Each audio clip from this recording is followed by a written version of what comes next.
Alright guys, got our part. That's the other piece of it. Whoops, that's the other piece of it.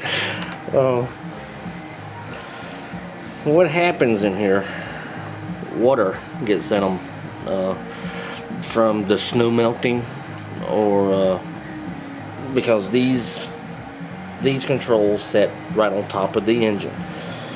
Water will leak into them, especially if the little rubber piece on the top that covers the button gets cracked, or whatever, or it'll leak around it too.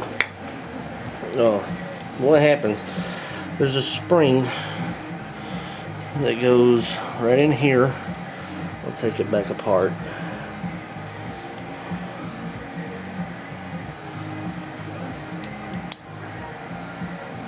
If you heard that click, that was me pushing the button down, because I had already reset the switch back up. This is the little button that goes in there. There's a spring that sets right on top of here. And it goes in, there's a little hole right in here that this goes in. The spring, you put this in, the spring goes on the bottom, and then it rests against the bottom of here to hold the switch and the button up. And what happens, I hope I'm keeping this in the camera so everybody can see,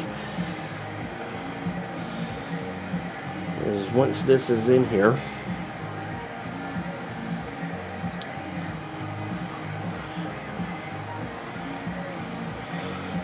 okay, this is the off position. If you can see it, I'm holding it upside down, but still you get the gist of it. This wire connected here, and this goes on the other side. There's like a little set of points right here, and there's one right here that make a connection. When you push, this piece of metal is like a spring piece.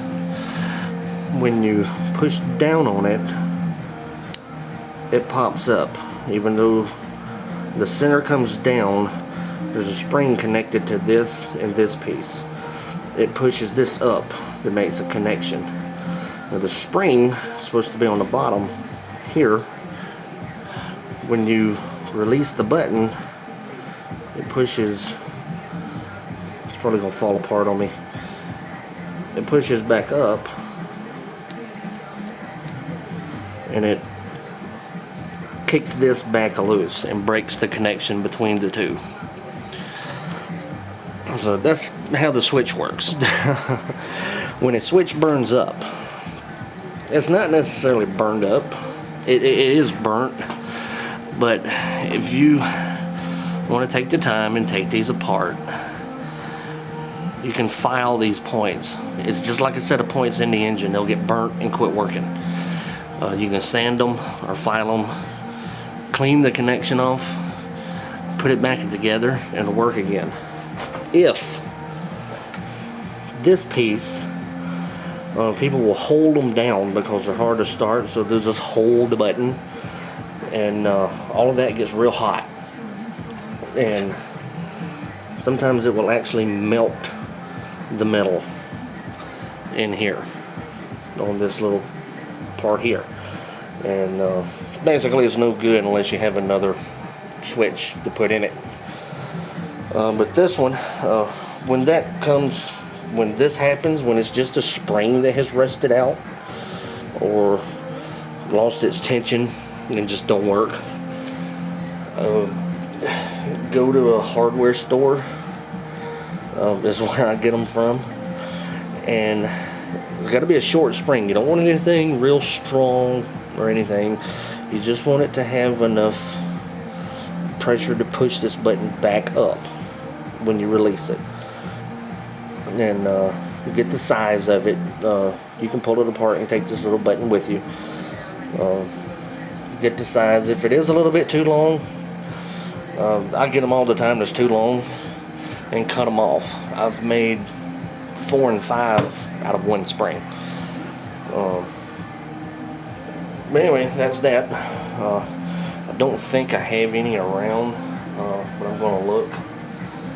And if I have one, I will show putting it back in, and it works.